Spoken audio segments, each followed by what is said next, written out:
So here's how to make a video on VO3. First up, let's open up the browser and click on the search bar, then go to gemini.google.com.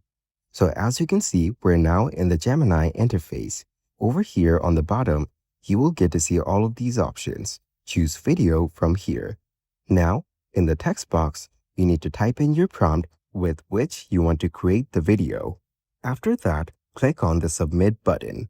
And now, your video will start generating. Here, you will get to see this loading icon, and it says it might take around 1 to 2 minutes. Sometimes it may take a bit longer. So as you can see, our video is now ready. Just click on the play button to check it out. How do I get out of here?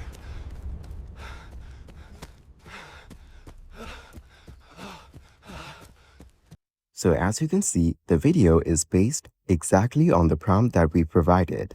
Now click on the download icon on the top right corner to download the video onto your device. And that's it.